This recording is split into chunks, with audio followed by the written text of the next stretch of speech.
When I was a younger, much shorter person, my mom, she would share with me, Bill, what you need to do is always remember who you are. Remember where you came from. Remember who you represent.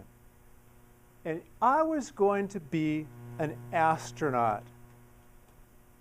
This photo shows one of my favorite astronauts, Gordon Cooper. He's getting into his Mercury Faith 7. Astronauts were where it was at. These guys were bigger than rock stars. All right? Whenever there was a launch, it was a big deal. Front page news covered on how many networks? 3. Change the channel, there it would be. Change the channel, there it would be again. Change the channel, there it would be again. It was huge. So there he is. He's getting into his capsule. And this is a cherished, I just brought this special for you guys. This is my cherished G.I. Joe toy. And it shows him in there. He's waving. And there, as you see, he winked at you. So let's do this. Count down with me, will you, from 7, 6, 5, 4, 3, 2, 1. And just like that, clouds of billowing smoke would come out of the base of this Titan IX rocket as it would blast.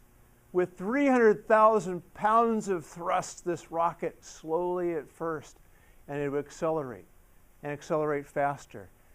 Thunderous fire blowing out the bottom of this. And before you knew it, the rocket was gone. Has anybody here ever been to Europe? All right. How many have flown in an airplane to Europe? How long was that trip? Pretty long time. For Gordon Cooper, 13 minutes. 17,500 miles an hour has a way of getting you places in a hurry. And it will help you get around the globe in 90 minutes if you're traveling at an altitude of 100 miles over the planet. It was a great mission. So soon he's into the mission. Everything is flawless. He is the record holder, the American record holder at this point for the number of orbits around the Earth. He was up there for a grand day and a half, which was a big deal in 1963, as America was preparing to go to the moon. Almost time to come home. It's orbit number 19, orbit number 20, and then havoc breaks loose. One malfunction was the electricity that helped supply the oxygen system was not cleaning up the CO2 like it should. And the other one was the internal guidance system. This is the guidance system that if he were to be able to return to Earth, what he would need to do is a number of things that had previously been programmed to be done automatically, he would have to do manually. Simple, easy things. Now keep in mind that the capsule is weightless. It can go like this, it can roll like this. It's a lot different than our cars. In our cars, we just worry about frontwards and backwards and side to side. He's got 3 axes he needs to control: his pitch, his yaw, and his roll. Then he needs to be able to slow down from from 17,500 miles per hour to a leisurely 1,200 miles per hour, and he needs to do it at the precise time, in the precise way, if he's going to return safely. So he's got a handful of things to work out. Here's a diagram that kind of illustrates what the task is ahead. If he comes in too fast, he slows down too much, he'll come back much too fast and burn up into the atmosphere.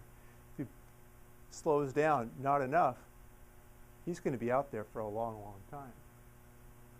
Now, would you agree with me that Gordon Cooper in this situation is in a dire situation?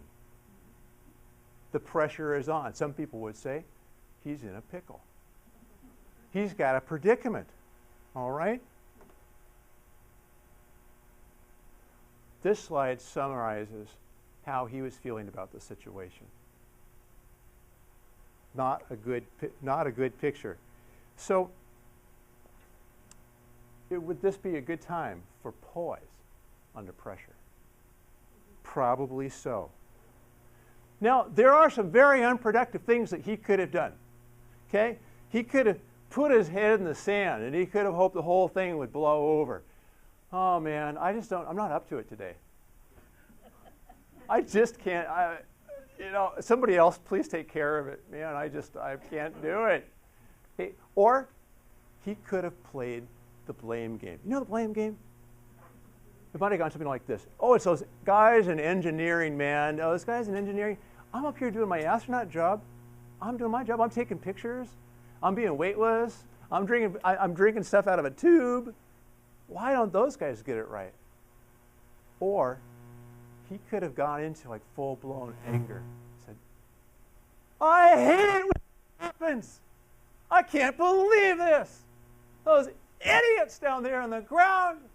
If I ever get my hands on them, wait, I know. I quit.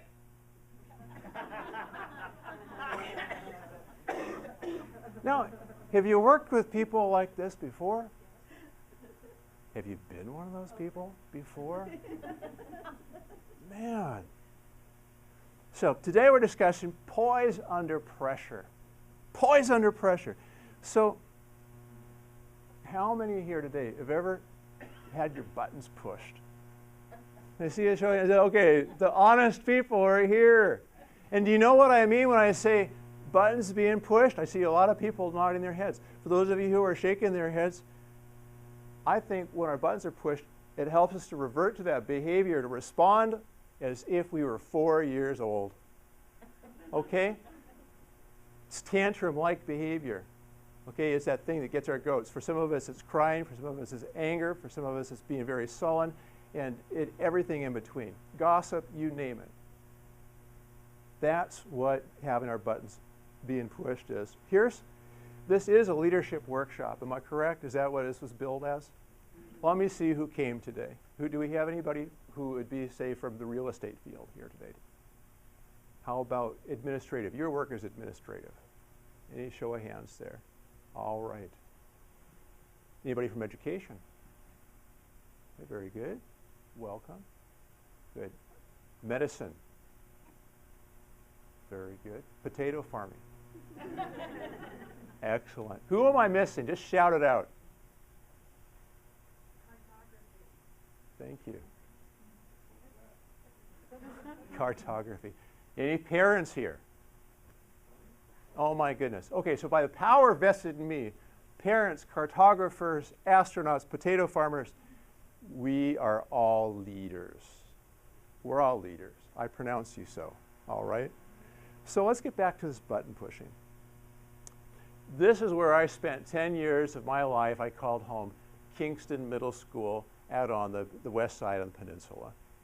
I was the principal there. I loved that job. It was great. My school was totally under control at all times until the kids would come.